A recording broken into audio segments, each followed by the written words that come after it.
Islam Makhachev broke one of the biggest records in UFC history. So why has UFC 330 left us with more questions about Islam Makhachev at welterweight than ever before? At UFC 330, there were some very historic moments, with Islam chasing history, Ian Garry, of course, looking to become the future of the welterweight division as the champion, falling short with his dreams for now, but of course he'll be back, but not until Islam Makhachev faces his next challenge, and he has promised to be back as early as December, November time. So I'm excited to see who the UFC will pit him against. Would it be Carlos Prates? Would it be Michael Morales? We then, of course, have Jalin Robertson, who unfortunately failed in her quest to touch strawweight gold, and Mackenzie Dern, of course, retaining her strawweight title with some very controversial incidents after the fight pertaining to Dean Thomas, Jalin Robertson's coach and cornerman. We'll get into that, of course, very soon. Jalin Turner with his 39-second finish, even though he apparently doesn't want to be there. That's crazy to me. Edson Barboza, of course, getting knocked out in the second round, leading to his eventual retirement in tears in the octagon. So that's a huge moment we must cover. And we had two underdogs winning their fights against all odds in Stoltzfus and Wells. Let's get into it, guys. There's a lot of stuff to cover. So let's start at the top, because that's where the biggest story is. Of course, Islam Makhachev defended his title for the first time against Ian, the future Garry. He successfully retained his title, but at what cost? Of course, he wants to be back for November, December time, which is great, as I said. But the man that came out the winner was the same man who came out as the most beaten up and bruised version of himself in Islam Makhachev, of course. So is that testament to the fact that Ian Garry is the real deal? Of course, Ian Garry went 5 rounds with the pound for pound best fighter in the world right now and came out practically intact and didn't obviously get the win, but didn't get submitted. So good achievements from Ian Garry, all in all, even though he doesn't walk away with the gold. But the only bit of real action in this fight was in the second round, of course, with Islam Makhachev's slick high kick that led to a knockdown over Ian Garry. And of course, even Ian Garry's ears were involved because they were flapping all over the place when he got hit by Islam Makhachev's high kick. But that was the only real action in that fight. Of course, Islam Makhachev was struggling to take Ian Machado Garry down. You could tell Ian Machado Garry was training hard in Brazil with his team to make sure he was able to stuff those takedowns. And I think one of the biggest problems for Islam is the height difference here, because when you saw Islam taking Ian Garry down, or at least trying to, Ian Garry's long legs and long torso really became a problem for Islam. That was very obvious from the get-go. Ian, whatever you've been doing, keep doing it, because he's worked it out. And that, combined with, of course, his lengthy body, were real problems for Islam Makhachev. So that is something that his future opponents need to take note of straight away. I'm not saying they can do better than Ian Garry, but they can definitely do something. The question is, did this win reveal Ian Machado Garry's strengths or Islam Makhachev's weaknesses? One thing I won't allow is for people to say that Islam Makhachev lost that fight, because the judges gave the fight to Islam. We were at 49-46, 49-46, and 48-47. Straight wins. For me, Islam won the first, third, and fifth round. Coming into the fifth, they were both at 2-2. So there was no way we could say that Islam stole that fight. It was not a robbery for Ian Machado Garry. Let's leave that narrative to the side. And whenever there is that sort of narrative, of course, either you're on one side or on the other. But what's most important to remember, of course, is that the judges ruled the winner as Islam. And I don't think Ian Machado Garry is going to be appealing his loss, because he himself knows he lost that fight. So we don't have to fight for him to know he won or lost. He lost that fight. He did not get the UFC welterweight belt. Islam Makhachev won, and rightfully so. One thing we can say is that champion Islam Makhachev got tested in a way we've never seen ever in the octagon today. And I did a video the other day saying that Ian Machado Garry was going to be Islam's biggest challenge. I got some heat from people saying that I'm completely ridiculous for saying that, but I think it just proves that is the case. And I don't know how anyone could have told me Ian Machado Garry wasn't going to be Islam's biggest threat, because he definitely was. Not only was he the biggest threat in terms of his skills, but also in terms of his length. We've never seen Islam Makhachev come across anyone as big as that before, with such long legs, torso, and reach. So that is obviously something that Islam had to overcome over those 5 rounds. And he did his best, but he didn't do that well. Meaning he did just enough to get the win, But if Ian Machado Garry was any better on the ground than he is currently, that could have gone another way. That could have gone south for Islam Makhachev. Did Ian Garry hand the rest of the division a blueprint to win against Islam Makhachev? I think he did. But I think whether or not we have the blueprint now, is it even possible to win against Islam, seeing who's next? Because, of course, that is another question. Of course, seeing how we can beat Islam, can that be done? What Ian Machado Garry was missing was that killer instinct. I think Ian Machado Garry's striking needs to be a tad better than it was on Saturday night, because on paper, Ian Machado Garry is a better striker, but that does not mean we underrate Islam Makhachev's striking, which is elite as well. But Ian Machado Garry, even though he was working very hard on his wrestling, his jiu-jitsu, everything, which was the most important thing for this camp, of course, he needed, however, to be that much better on the feet and, of course, make Islam struggle to get those positions in order for him to get some striking in, even on the ground. I think if, for example, Carlos Prates was to use his Muay Thai in that way, in the way he did against JDM, then Islam may have a few more problems with Carlos Prates. But regarding his ground game, Carlos Prates gets annihilated by Islam Makhachev. And I think I see the same thing happening with Michael Morales, because Michael Morales, whether or not he is a beast, he's the one who weighed in, of course, as the backup for this fight at UFC 230. He was able to cut down from 223 pounds to 170 in less than 2 weeks. He is a beast. And for those of people saying that he's a weight bully, that is the definition of a weight bully. But he chose his weight class and he's completely owning it. And he's able to get to championship weight for the right time on the scales. So we can't take anything away from him. But is he going to be the biggest challenge for Islam because he's a big guy, because he's a weight bully, because he's also a very tall, lengthy man, as is Carlos Prates? Is that going to be enough to eventually find a way to beat Islam? I don't know. Obviously, after the fight, Carlos Prates and Michael Morales were able to talk to each other, of course, not the same language, but they had someone in between them who was translating. And they were talking about how maybe Carlos Prates was next in line. And if Carlos Prates is next in line and he wins the belt against Islam, then, of course, Michael Morales is next in line. Whatever happens in the next fight, if Carlos Prates and Islam face each other, whether or not Islam comes out victorious, the next person to have a title shot is Michael Morales. So Islam loses against Carlos Prates, which is something I'd never imagined even saying, but it's become more likely in my head now. Islam Makhachev loses against Carlos Prates, then of course he has proposed the next title shot to Michael Morales, who has undoubtedly done enough, but not as much as Carlos Prates. Of course, weighing in as the backup for the fight does not mean you are next in line for a championship title fight. Will the UFC give a title fight to Michael Morales because he weighed in at 170 for UFC 230? Maybe. Is that the deserving fighter out of the two of them? I don't think so. But I think Carlos Prates, of course, has his plan laid out. And Carlos Prates has said, I plan on winning the belt end of the year against Islam, then giving a title shot to Michael Morales. And once Michael Morales has been and done his title shot, Carlos Prates obviously thinks in the future that he will win both those fights. And winning both those fights, making him champion with one title defense, he will then give a rematch to Ian Garry, which will be, of course, Prates versus Garry 2 for the belt. That is the plan for Carlos Prates. Whether or not that happens is another story. I think the UFC would be making a mistake giving the next title shot to Michael Morales. But as Islam Makhachev has said, he will take anyone on. He will not refuse anyone. So if the UFC say it's Carlos Prates next, then that would be Carlos Prates. And I think that's the most likely equation that will happen. What do you guys think for the welterweight picture?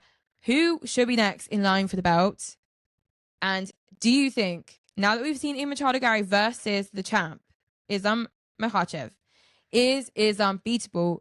And has Ian Garry shown us the blueprint? Let me know in the comments down below your thoughts on the main event of UFC 230. So I just wanted to go over a few things because I didn't get a chance to talk about the whole week coming up and leading up to the UFC 230 card because we were talking about so many things. So I didn't get a chance to talk about Ian Garry because Ian Garry was lashing out at reporters all week and he was trying to drive the narrative towards the fight itself, towards MMA, of course, in general, the professional side of things, and drive away some questions from his personal life, of course, pertaining to all the things we already know, his wife, and all the things he's been saying, building up to UFC 330's fight week. Because as many people have been saying, even though he expressed at UFC's media day that he would not be talking about anything other than fighting, and that he warned even the reporters before they even started asking questions. Before we start, I just want to make one thing abundantly clear.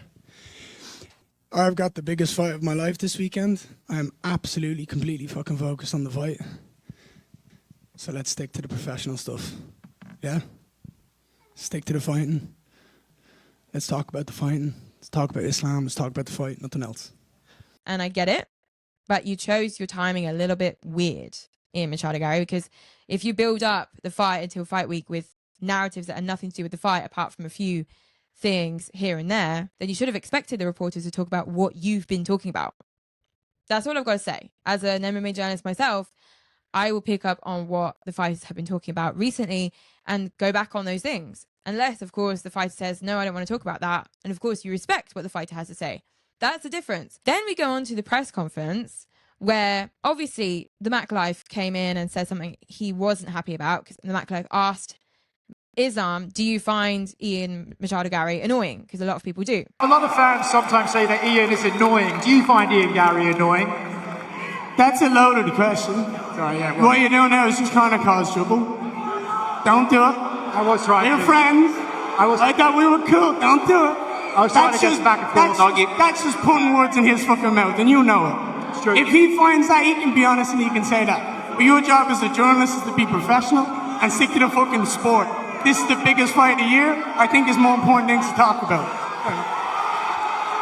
It's not a journalistically adequate question for a press conference, but as the Makhachev said after the press conference, I was trying to stir the pot between them, see if there was anything that was going to be said between them, because there was a little bit of like, you know, camaraderie, friendly camaraderie between both guys. And then at some point, Islam didn't understand what Ian was saying, so he was telling him to shut up when he was complimenting him, something that obviously Khabib told him off about just afterwards. So that stuff all taken into consideration. When the Makhachev said to Islam, do you find Ian Machado Garry annoying? Question was not directed to Ian Machado Garry, by the way. It was directed to Islam. But then, of course, Ian cut in and said, listen, I thought we were friends. That's not a good question. That's just trying to stir the pot for no reason. Stop.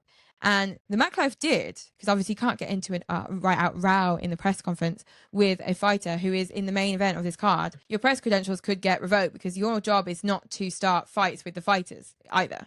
And I think we all know who would win that fight.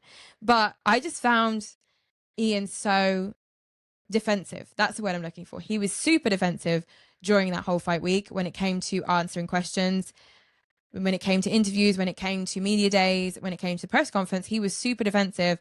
And on the other side of things, he was super complimentary to Islam Makhachev, showing a lot of respect to Islam. And whether or not you have respect for your opponent, which is great, because I didn't want to see any kind of revival of the Irish versus Dagestani war, I just thought he went overboard with the compliments and overboard taking his problems up with reporters. I think that was just way too defensive, and his complimentary style was way too complimentary. He should have just calmed it down. And obviously that's something Dana White picked up on after the fight as well, because a lot of time between rounds, he was hugging Islam, he was patting him on the back, patting him on the head, shaking his hand. I mean, you can do that after the fight, you can do that before the fight, which they did.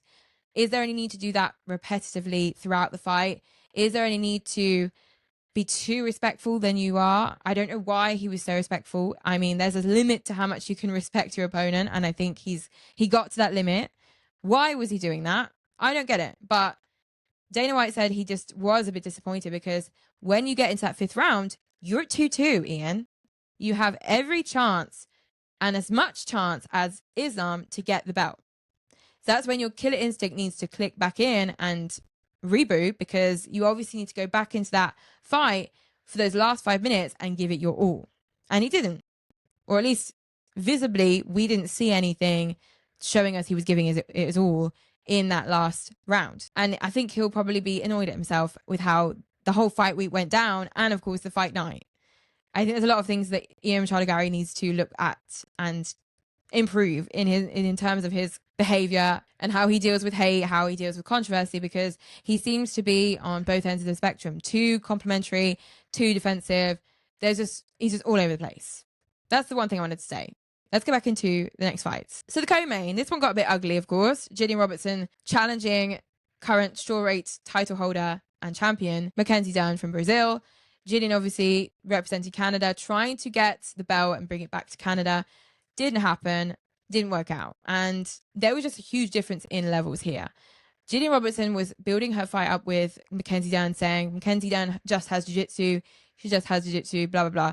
Well, you weren't able to deal with that jiu-jitsu at the end of the day. So whether or not she just has jiu-jitsu in your eyes, you didn't deal with that at all. So that's a start with. And the most important thing I took out of this fight, because it wasn't as eventful as we would have wanted it to be, I thought with the start of the fight being a bit active, a bit, rigorous and violent, I thought it would set the tone for the rest of the fight. Obviously, it became a bit monotonous, but what we can take out of the fight is that Jalin Robertson was not at all at Mackenzie Dern's level. She fought her fight, she defended herself well because she did get finished, but that was about it.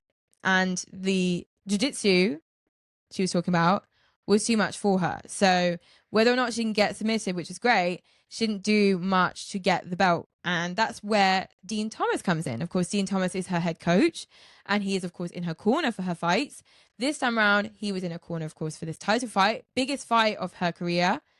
She's been working with Dean Thomas for so many years that she was a teenager, she was saying. And of course, the real story here is that Dean Thomas, after the fight, Dean Thomas obviously works for Paramount Plus and the UFC as a commentator, as an advisor. He came on live on air and berated Jalin Robertson. But in a way, he didn't say exactly that she was useless or anything like that. He just said I would stop cornering people when Jalin Robertson got as far as she could go. That's what he said. And he said, I think I've taken her as far as I could take her. I don't know what the word to say. I was not expecting Dean Thomas to make such a comment after the fight, considering that we've already seen it with Eric Nixick and, of course, Sean Strickland. Sean Strickland, when he unsuccessfully fought Dricus du Plessis for the second time to get his belt back, didn't work out. He'd lost his belt already to Dricus, came back for a rematch, lost again. Had to go back to the drawing board. That was an obvious one. But Eric Nixick was so angry with how Sean was behaving during the whole fight week, then to come up and then be all talk and no action in his fight against Dricus. I think with Dricus du Plessis, Sean Strickland met his match. But Eric Nixick being very angry, he went on Ariel Helwani's show when he was at the airport, so he wasn't even landed back in Vegas before he was saying, I don't want to coach people who just want to talk a lot and make money and don't look to be a champion. He specifically said, I train and coach people to become champions. I don't train people just to make millions and talk shit. That's basically what he said. That was, of course, not something to say. You can't say that when you're in the heat of the moment. You're just coming off the fight week buzz. There was no buzz for, obviously, Eric Nixick at that occasion because he was annoyed that he had worked so hard with the fight camp for Sean Strickland and he didn't get the belt back. But you just don't say that on air when you're heated and you are coming off of the event or the fight itself. Dean Thomas came in. He was talking in the heat of the moment. He said it in the most professional and kind way possible because he could have said it in a more ruthless, trash way, but that's not Dean Thomas's style. But that being said, he should not have done that. And we all know it. I'm not saying anything completely crazy to you guys. I think we can all say that's something he should have announced later on in a different way with different words, having spoken to Jalin before. His frustration was completely justified, but his reaction was not well thought and planned out. I think even Dean Thomas probably regrets having said that on air just after the fight, considering he's now probably seeing the backlash he's getting online right now. Of course, I'll put up a tweet from Sean Strickland. Sean Strickland obviously said something about this because he was not happy. I'll let you guys read that because there's a lot of swear words in it. But at the end of the day, I wouldn't have done it. It wasn't slick. It wasn't cool from Dean Thomas, but his frustration was justified. His reaction on air was not justified. Big breakout moment, of course, from the main card was Jalin Turner's 39-second knockout of Fernandez. I predicted that Jalin Turner get the job done in the first or second round.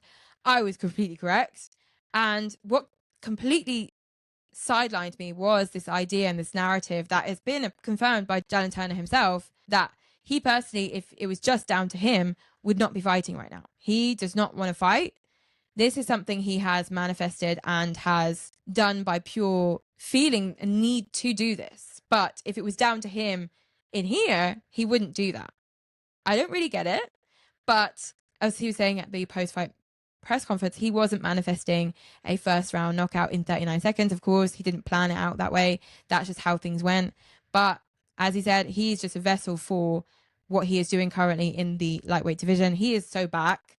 Let me just say this. We are so back. Jalin Turner is so back. But Jalin Turner's belief is that he is not destined to do this in his own mind, but the path he has taken and the destiny that he is being shown is thus. So he is going to follow the path that he is being shown to do. But if he had a choice, he would not be fighting, if that makes any sense. I'm just happy he's there, whether or not he wants to be or not, whether or not he's manifested that or not, whether or not there is something pushing him to do this. I'm happy he's doing it.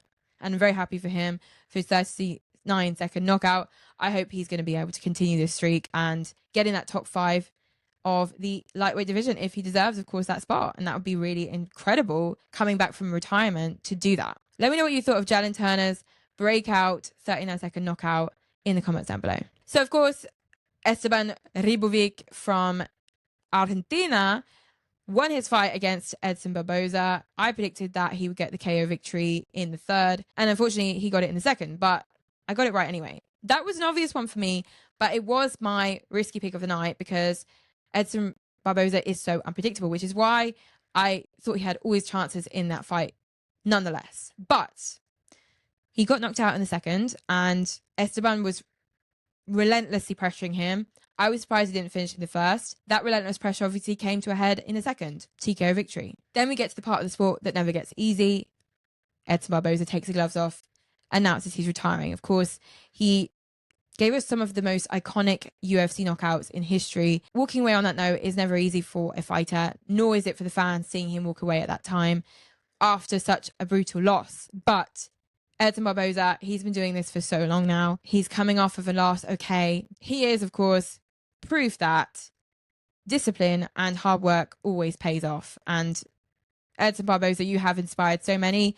You guys won't know who I'm talking about, but there's a fighter in RS in France who's called Nicolas Alexi, and his nickname is Barboza, based off of Edson Barboza. I'm sure it's not the only person that's been inspired by Edson Barboza over the years, obviously, but he has contributed so much to the sport, and I think we can all say he needs to be given his flowers for everything he has contributed to the UFC lightweight division. We can all say he has contributed so much to this sport. So thank you for your service, Mr. Edson Barboza. It's never easy, and this is one of the most brutal parts of MMA, but a well-deserved sending off for Edson Barboza. And of course, we will always remember that man for the rest of history, and he'll be down in the history books and hopefully in the Hall of Fame in no time. So finally, let's talk about the shocks of the night, because I predicted incorrectly for both of those fights because that was not what I expected. I'm talking, of course, about Jeremiah Wells versus Olabe. Olabe, I picked, of course, as a first or second round finisher in this one.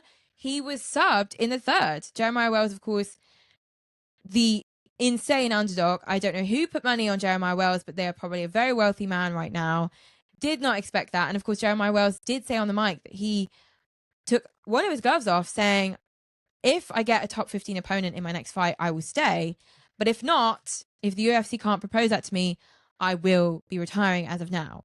What a high note to retire on, though, because Olabe is probably one of the biggest stars in the UFC just based off his elusive, discreet manner. He kind of has that kind of Shavkat air to him, and they're both in the same division, welterweight division.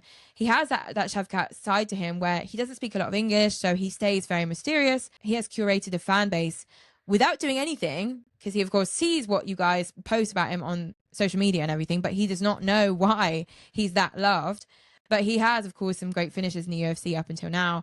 And this was going to be one of them. I did not expect Olabe to lose. First fight of the UFC 330 prelim card, the first fight of the whole card.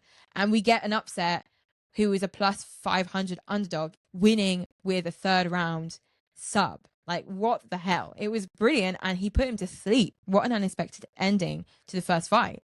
And then, of course, another underdog we didn't expect that got a win via submission was, of course, Stoltzfus. Dustin Stoltzfus, what? I mean, I did not see Mansour Abdul Malik losing that fight at all. I saw him winning via first or second round KO, and he got subbed. bravo to Dustin Stoltzfus, another unexpected win and another unexpected underdog winning via sub. I'll be damned. If you're an MMA fan, there's nothing more exciting than a crazy turn events like that. And I think the UFC knows that UFC 230 has delivered some very crazy moments, whether or not the fans loved the card in the first place. It was sold out. The arena was sold out in the end. I'm not sure how they did it. They got it all sold out, and that is crazy to me. But it was a good card overall, and some crazy moments always make us very happy. So that's it, guys. Of course, I am done with my UFC 330 reaction. I obviously didn't go over every fight of the card. Let me know if there's any fights that I missed that you guys wanted me to highlight, or that you are completely shocked or happy or upset about. Let me know your favorite moments from UFC 330. Mine, of course, were the moments I just talked to you about. And of course, let me know what you think the UFC should do with the UFC welterweight division. How should they structure the next title shot? And do you think that Carlos Prates deserves the next title shot? If so, is he in any way capable of winning that fight? Let me know in the comments down below what you thought of the card overall, the future of the UFC welterweight division, and who should get the next title shot for Islam Makhachev to compete in October, November time. Let me know in the comments down below. And we'll see each other next one, because we are in the midst of a fight week for UFC Sacramento. Hernandez versus Rodriguez. Middleweight bout headlining in Sacramento. So, of course, you'll be getting a video from me in no time. But until then, see you in the next one. Bye.